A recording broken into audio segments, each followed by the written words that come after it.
25-26નું budget જે ગ્રંથપાલ દ્વારા રજૂ કરવામાં આવ્યું હતું એ 20,05,75,000નું જે ડ્રાફ્ટ અંદાજપત્ર મૂકવામાં આવ્યું હતું તેમાં વ્યવસ્થાપક મંડળ દ્વારા અમારા માનનીય મેયરશ્રી, પક્ષના નેતાશ્રી, ડેપ્યુટી મેયરશ્રી, ચેરમેનશ્રીઓ અને નગરજનો દ્વારા અનેક સૂચનો જે આવેલા હતા અમારા શાસક પક્ષના નેતા દ્વારા, વિપક્ષના નેતા દ્વારા આ સૂચનોનો સમાવેશ કરવામાં આવ્યો છે.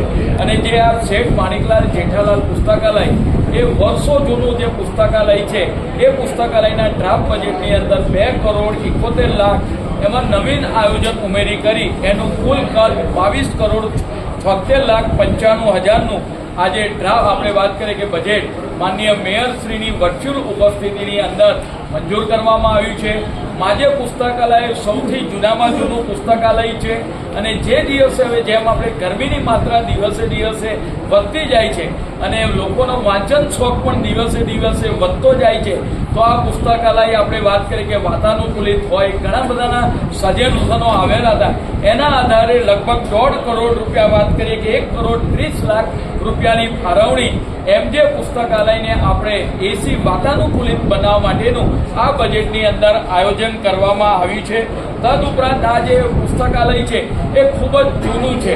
મહાત્મા ગાંધીજીની પ્રેરણા અને સરદાર વલ્લભભાઈ પટેલ આ બંનેના આપણે વાત કરીએ કે આની અંદર આપણે વાત કરીએ કે એમનું પણ માર્ગદર્શન એ પણ આ પુસ્તકાલયની શરૂઆત થઈ ત્યારથી એનું રિનોવેશન પણ માગે છે.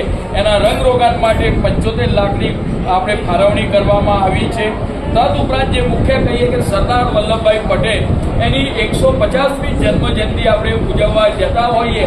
આપણે આ શહેરના પ્રથમ નાગરિક, પહેલા નાગરિક જ્યારે મહાનગરપાલિકા બની ત્યારે સરદાર વલ્લભભાઈ પટેલ ત્યાંના મેયર રહી ચૂક્યા છે. એમની 150મી જન્મજયંતિ ઉજવવા માટે 5 લાખની ફાળવણી કરવામાં આવી છે. પાર્શ્વ ગાયક મોહમ્મદ રફી એની જ્યારે શતાબ્દી ઉજવતા હોય અને મોહમ્મદ રફી સાહેબનો ગાયનો એ લોકોના કંઠે હોય એને યાદગીરી માટે એના પ્રોગ્રામ માટે 2 લાખ રૂપિયાનું આયોજન કરવામાં આવ્યું છે. આમ ડિજિટલ એરેસ્ટ સામે પણ લોકોની અવેરનેસ લાવી શકાય એ માટે અલગ અલગ સંવાદો કરવા માટે 2 લાખનું આયોજન. આમ 2,71,00,000ના નવીન સુધારા સાથે આજનું એમજે લાઇબ્રેરીનું બજેટ એ મંજૂર કરવામાં આવ્યું છે.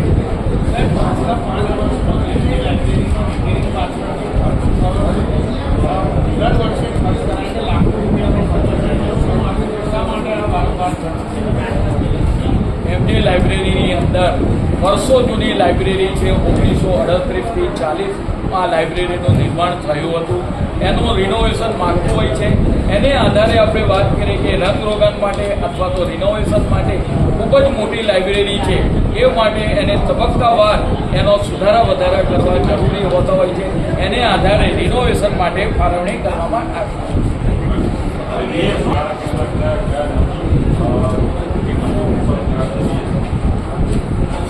માન્ય મેયરશ્રીની વર્ચ્યુઅલ ઉપસ્થિતિની અંદર અને અમારા વીએસના બોર્ડના તમામ મેમ્બરોની ઉપસ્થિતિની અંદર જે વીએસ બોર્ડ દ્વારા અધિકારીગણ, ડેપ્યુટી મ્યુનિસિપલ કમિશનર દ્વારા જે બજેટ મૂકવામાં આવ્યું હતું 244,90,00,000નું આ બજેટની અંદર સુધારા વધારા કરી એની અંદર 12,69,70,00,000ના સુધારા સાથેનું આપણે વાત કરીએ કે 257,59,60,00,000નું વીએસ બોર્ડનું બજેટ આજે મંજૂર કરવામાં આવ્યું છે. તમામ સભ્યો ઉપસ્થિત હતા. એની અંદર આપણે વાત કરીએ કે જો વીએસની અંદર અનેક લોકો જ્યારે સારવાર માટે આવતા હોય છે અને ત્યાં આગળ અલગ અલગ પ્રકારની ઓપીડી સ્પેશિયાલિટી ચાલતી હોય છે એમાં નવા આધુનિક સાધનો વસાવવા માટે 2,14,00,000ની ફાળવણી કરવામાં આવી છે. જેમાં ચામડી વિભાગ હોય, પેઇન ક્લીન વિભાગ હોય, સાયટ્રાટિક વિભાગ, ઓર્થોપેડિક, ENTના સાધનો એ વસાવવામાં આવશે. તદુપરાંત વીએફની અંદર નવું સિટી સ્કેન વસાવવા માટે 5 કરોડની જોગવાઈ કરવામાં આવી છે. નવું સોનોગ્રાફી મશીન, અલગ અલગ પ્રકારની સોનોગ્રાફીની જ્યારે જરૂરિયાત પડતી હોય તો સોનોગ્રાફી મશીન માટે 25 લાખની ફાળવણી, નવું ઇકો મશીન માટે 50 લાખની ફાળવણી, ટ્રોમા સેન્ટર જે આવેલું છે એનું કલરકામ કરવાનું હોય તેની ફોલ સીલિંગ માટે 50 લાખની. તદુપરાંત નર્સિંગના વિદ્યાર્થીઓ અલગ અલગ હોસ્પિટલની મુલાકાત લેતા હોય એ લોકો માટે નર્સિંગના વિદ્યાર્થીઓ માટે બસની જરૂરિયાત હોય છે. ઇલેક્ટ્રિક બસ વસાવવા માટે 150 લાખની. આમ વીએસનું આપણે વાત કરીએ કે જે બજેટ હતું એની અંદર 12 કરોડ 69 લાખના સુધારા કરીને 257 કરોડ 59 લાખનું અંદાજપત્ર માન્ય મેયરશ્રીની અધ્યક્ષતામાં મંજૂર કરવામાં આવ્યું છે. આક્ષેપ કરતું હોય છે વીએફની અંદર હાલ પણ 1000ની ઓપીડી ચાલુ છે અને લગભગ 150 થી 200 જેટલા ઇન્ડોર પેશન્ટો એ પણ સારવાર માટે આવતા હોય છે. અલગ અલગ 10 થી 12 વિભાગ જે આપેલા છે એ વીએફની અંદર ઓપીડીની અંદર એ લોકોને હાલ પણ ડોક્ટરો દ્વારા એની સારવાર આપવામાં આવતી હોય છે.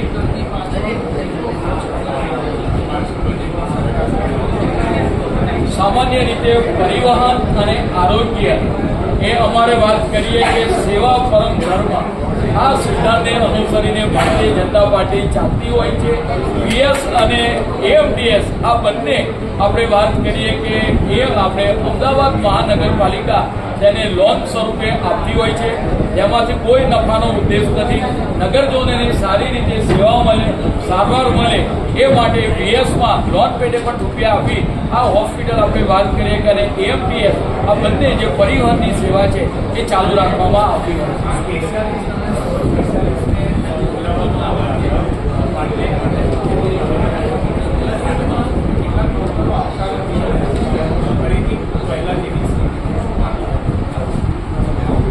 જે રીતે માનનીય દેશના વડાપ્રધાન મોદી સાહેબે 2014માં સત્તાના પક્ષઘાત સંભાળ્યું ત્યાર પછી મેડિકલ ક્ષેત્રે અનેક ક્રાંતિ આવી છે. ભૂતકાળની અંદર જે ગુજરાતની અંદર સીટો લગભગ 600 જેટલી હતી એના બદલે અત્યારે 7000 જેટલી સીટો મેડિકલની નવી ઊભી થઈ છે. જિલ્લે જિલ્લે નવી મેડિકલ કોલેજો ઊભી થતી હોય છે. પરંતુ અને આ વાત કરીએ કે ભાઈ ડિપ્લોમેન્ટ ઓફ નેશનલ બોર્ડ DNBનું રજિસ્ટ્રેશનને આધારે વીએફની અંદર 12 બ્રાન્ચની અંદર એક્સપર્ટ ડોક્ટરો દ્વારા એની સારવાર આપવામાં આવતી હોય છે. MBBS પછીનો આ 3 વર્ષનો કોર્સ છે અને આવા ડોક્ટરો એ વીએફની અંદર પોતે સારવાર આપતા હોય છે. અને જે તબીબી ક્ષેત્રે નવી ક્રાંતિ આવેલી છે કે જે આપણા માધ્યમથી PM જય યોજના હોય એની અંદર માનનીય મુખ્યમંત્રીશ્રીએ 5 લાખ નહીં પણ 10 લાખ સુધીની સારવાર ગુજરાતના લોકોને આપણે વાત કરીએ ફ્રી આપી છે. દેશના વડાપ્રધાને 70 વર્ષથી ઉપરના તમામ લોકોને પ્રાઇવેટ હોસ્પિટલની અંદર 5 લાખ સુધીનું વીમા કવચ પણ આપ્યું છે. આમ આરોગ્યની સેવા ભારતીય જનતા પાર્ટીના શાસનની અંદર લોકોને સહેલાઈથી મળી રહે. તદુપરાંત આપણે વાત કરીએ કે 9 જેટલા CHC સેન્ટર ચાલી રહ્યા છે અને 72 કરતાં વધારે અર્બન હેલ્થ સેન્ટર ચાલે છે. આ તમામ અર્બન હેલ્થ સેન્ટર પર તમામ પ્રકારના ટેસ્ટો એ નિઃશુલ્ક કરવામાં આવતા હોય છે અને CHC ઉપર પણ તમામ ટેસ્ટો અને એના એક્સરે આપણે વાત કરીએ નિઃશુલ્ક કરવામાં આવતા હોય છે. આમ તબીબી ક્ષેત્રે મહાનગરની અંદર મહાનગરપાલિકા દ્વારા અનેક સેવા કરવામાં આવતી હોય છે.